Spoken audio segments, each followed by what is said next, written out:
has been a frenzied 24 hours in Britain as Sue Gray's report into the Downing Street lockdown parties was finally released.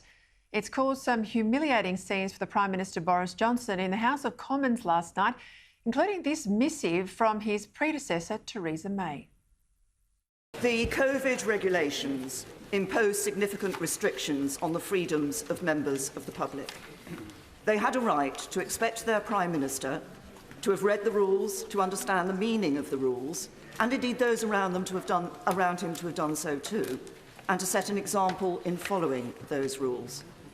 What the Gray report does show is that Number 10 Downing Street was not observing the regulations they had imposed on members of the public.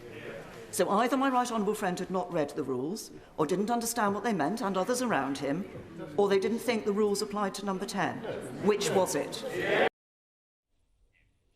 Adding insult to injury, there'd hardly be a Brit in the country not touched by the UK's severe and long-running COVID restrictions. Families that missed farewells, as we did here, to dying loved ones, or banned from funerals. Indeed, who can forget the very sad images of Her Majesty the Queen seated alone with only a handful of her family in the chapel to farewell her husband of 74 years, the Duke of Edinburgh. One lockdown party after another, boozing it up, while the rest of the country was locked in their homes. You can understand why then, can't you? There's growing calls for Johnson to resign after the official report noted the lack of leadership and judgment at Number 10. Joining me now to pull it all apart is Sky News reporter Annelise Nielsen, who's out of Washington and in London for us tonight. Thank you for your time, Annelise. What's been the reaction to this report? Does anyone out there think that Johnson can survive the scandal?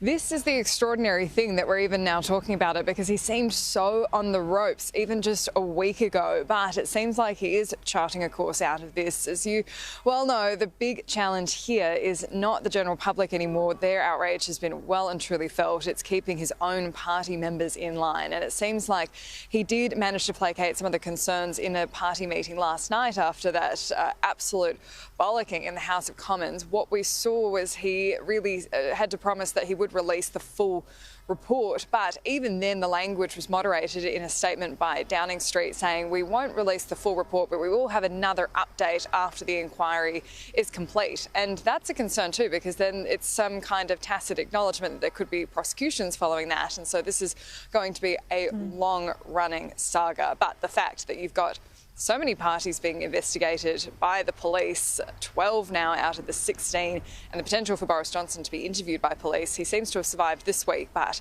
he's still in very dangerous territory. Yeah, just pull apart that intersection between the Gray report and this police investigation, and perhaps the Gray report's now not so serious. People are turning their mind to the police investigation. Is that the concern? It is. And so the Gray report was done by the senior civil servant, Sue Gray, independent arm's length, and she even had to take over it because her boss was part of the actual investigation itself after a Christmas quiz apparently broke the rules. So at the point that she announced that Boris Johnson requested this report to be done, then after some pressure, the Metropolitan Police said, we're going to investigate as well. And that's what made the last week so chaotic. They asked Sue Gray, don't include some key details that are part of our investigation. We need to follow our proper procedure. But then she was completely hobbled in what she could do in a public sense. And she acknowledged that in her report. She's kept the full report under lock and key. She won't give it to the Prime Minister so he knows what's coming. But she has handed over a huge amount of information to Metropolitan Police from her own investigation, including 300 photos, more than 500 pieces of evidence, WhatsApp messages, emails, logs of people going in and out, what times they went in and out. But the thing that's really been so shocking about this is it was just an open secret. You were wheeling in wine fridges and there were photos in that capacity. It was well known, and this is the problem Boris Johnson has now. He said he didn't know about it. According to this report, he attended at least 3 of the parties, and one of them was reportedly in his flat. Yeah, look, I can't fathom the office stupidity here of Number 10, but what's the role of Dominic Cummings? For those who need reminding, he's a staffer, they say, who clashed with Johnson's now wife, Carrie, and he was shown the door. What's his role? Well, one of the ironic things is that flat party that Boris Johnson allegedly attended was the night that Dominic Cummings walked. So if there was a definition for being hoisted on your own petard, I think that's it.